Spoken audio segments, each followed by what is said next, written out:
Hey there, football fans. Welcome back to the inaugural episode of Throwing in the Towel for the 2024 NFL season. This is your weekly dose of NFL reality checks. I'm Dougie Doug, and each week I will dive into the harsh truths of the season by picking one team that's just not cutting it, whether it's injuries, poor performance, or just plain bad luck. I'm here to call it as I see it, so let's go ahead and dive into this inaugural season, or let's dive into this week one episode of Throwing in the Towel. And we start with the AFC East, which has just the New York Jets represented this week. And the good news for the Jets is that Aaron Rodgers made it through the entire game, and as a whole, he had a pretty decent performance.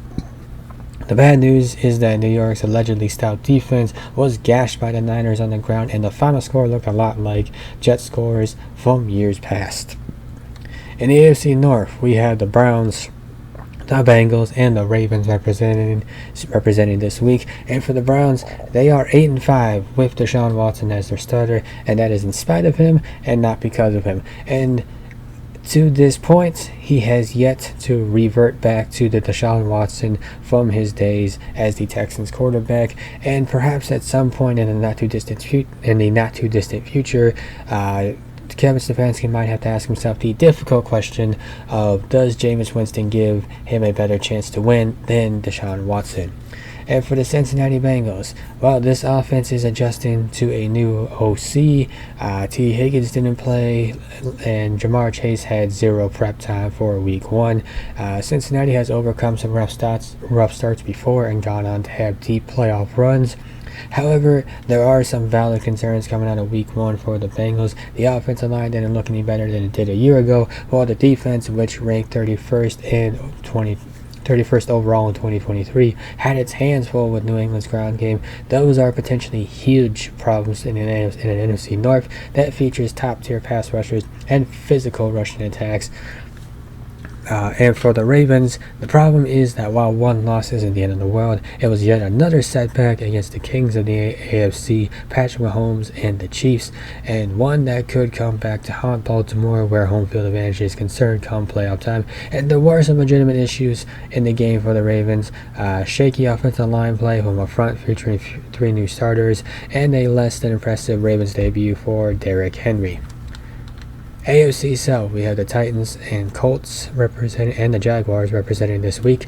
And for the Titans, Will Levis has only started in 10 career games. He has room to grow, but the Titans coaching staff has to let him know that flipping the ball towards the sideline in their territory could lead him to the bench. He made an ill-advised throw that resulted in a back-breaking pick six. As a young single caller, Levis will either learn from that mistake or become categorized by it. In the meantime, Tennessee should feed its running back duel of Tony Pollard and Tyjae Spears to take some pressure off its inexperienced quarterback. For the Colts, the roller coaster that is Anthony Richardson's play is a fun ride. Richardson flashed to the point where he's making plays other quarterbacks do not. For example, he completed 3 passes of 50 or more yards on Sunday.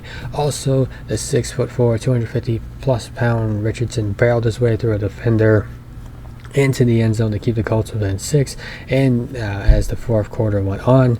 However, his consistency must improve. He completed less than 50% of his attempts, and once this 22-year-old phenom hits the easy passes as well as the spectacular throws, he'll elevate the entire Colts roster. For the Jaguars, despite the loss, Jacksonville can challenge for a playoff spot this season. They are a playoff team, and Sunday's loss doesn't really change that narrative, at least not for me. Trevor Lawrence looked healthy. The Jags may have something in the backfield tandem of Travis Etienne and Tank Bigsby. Aside from that, giving up an 80-yard touchdown pass, the defense did a terrific job against one of the league's more dynamic offenses. AFC West, we have the Broncos and the Raiders this week. For the Broncos, they didn't receive the short-term bump that they hoped to get from Bo Nix. Nick's biggest strength as a prospect were threefold. 1, he was the most experienced quarterback prospect ever. 2nd, he turned 24 before the regular season, with a maturity to handle being a guy at 2 different programs while learning and excelling. Executed multiple offenses. And finally, he was thought to be a perfect fit in Sean Payton's offense. And rough start for Bo Nix here, but it's only 1 week. And for the Raiders, they lost the turnover battle in this game and was a sloppy performance overall, giving possession 3 times. Minshew threw an interception and fumbled the ball. Zamir White also fumbled, and the Chargers were able to turn that takeaway into 3 points. And also, Antonio Pierce made a rare decision in today's NFL to punt the ball on 4th and 1 in opponent territory while down 1 score. Doesn't seem to spark much confidence in that offense. So those are the representatives for each division. Who's going to represent each division this week? Well, in the East, we have the Jets. In the North, we have the Browns. In the West, we have the Broncos. And in the South, we have the Titans. And of these 4 teams, who is going to be the one to represent the AFC conference as a whole? It's the Tennessee Titans. And now we move on to the NFC, and we start with the NFC East, which has the Commanders and the Giants this week. And for the Giants, Brian Daboll has taken over play calling duties, but he can't pull off a magic trick that turns Daniel Jones into a high-level quarterback. At least he hasn't done that yet, if it's possible. Though it's only 1 game, Jones has looked like the same struggling single collar that has been shown over the past couple years. He completed 52% of his passes and threw 2 interceptions, 1 being a pick 6. Washington and for the Commanders, Jaden Daniels may have had the best debut of any rookie single collar in Week 1, but if the Commanders play how they did defensively every week, it's going to be a long season in the nation's capital. You can't expect a rookie quarterback to go out there and lead touchdown drives on every possession, but the way the Washington defense looked in Week 1, that's what Daniels will have to do to keep the Commanders in games. If Washington's defense struggles again like it did in Week 1 and Week 2 against the Giants, this team is in a bad spot. In the NFC North, we have just the Green Bay Packers representing this week, and that the Packers came up short against the Eagles is one thing and far from ideal, but the bigger issue here is the injury to Jordan Love. Thankfully for the Packers, it's early in the season and it's not a season ender, but the question is, how long will Love be out, and what kind of hole will the Packers be in, if any, when he does come back? NFC South, we have the Panthers and the Falcons representing this week, and for the Panthers, it's only 1 game. But the Panthers still look like the worst team in the NFL. There were high hopes that an improved supporting cast and the hiring of Dave Canales would help improve the efficiency and confidence of Bryce Young. However, unfortunately, Young looked and performed like the rookie that he no longer is. Between inaccurate passes and bad decisions, he failed to give Carolina's offense much of a chance. And for the Falcons, on some level, rustiness from Kirk Cousins was to be expected. Also, you got bullied by TJ Watt the entire game. He's coming back from an Achilles tear, and he didn't see much in the way of game reps in the preseason.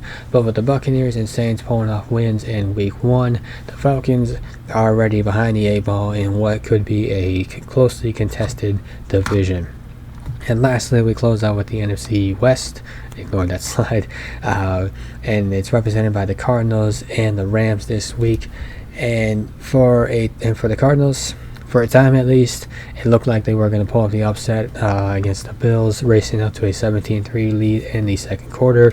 But from that point on, Josh Allen went off, and the Bills outscored the Cardinals the rest of the game, with Allen accounting for 4 touchdowns, 2 passing and 2 rushing. So defense still very much an issue for the Cardinals. And for the Rams, they came very close to starting the 2024 season off with a statement win, but almost means little in the NFL, and there are several factors that contributed to that loss. One of those were injuries. The offensive line was already banged up, and unfortunately they got some more bad news when Joe Noteboom and Steve Olave went down with injury, and to make matters even worse, Puka Nacua went down with an injury as well. Now he goes on IR. He could miss 4 games, but Sean McVay said he might miss more, and if he does miss more, that's absolutely unfortunate for this offense and for NFL fans as a whole, because watching the Puka Nacua play football is pretty awesome. So those are the division representatives this week. But who is the one team to represent each division this week? Well, we have the Giants in the East, the Packers in the North, the Panthers in the South, and the Cardinals in the West. And between those 4 teams, who is the one to represent the NFC as a whole? Yeah, it's the Carolina Panthers. So that is the matchup that we have this week. We have the Titans in the AFC versus the Panthers in the NFC. What a fun Super Bowl that would be, right? Will Levis versus Bryce Young. Yeesh. And then this here is the recap section, so as we go on we'll have these slots filled in, so you can just pause here and look and see who we've thrown in the towel on. And now, ladies and gentlemen, for the moment that we have all been waiting for, the team that I am throwing in the towel on after just 1 week of regular season action. Who is this week's team to start this inaugural episode of the 2024 season for throwing in the towel? It's the Carolina Panthers. Really, I don't think this is that big of a surprise here. I think everybody kind of agreed that this was the worst team in the NFL after one season. And truth be told, I don't know what the Panthers are going to do if this season ends up being a losing season, because it's tough to move on from Dave Canellis and Dan Morgan considering they're in their first year, and Frank Wright, just the previous coach, got fired before he even finished his first season. And then what about Bryce Young? You took the guy number 1 overall, and he's only in his second season. I imagine perhaps the scapegoat I imagine that the scapegoat route is what the Panthers might do. And what is the scapegoat route? It's fire a coordinator. And that's all from me. Tune in next week for the week 2 edition of Throwing in the Towel. I'm Dougie Doug, signing off.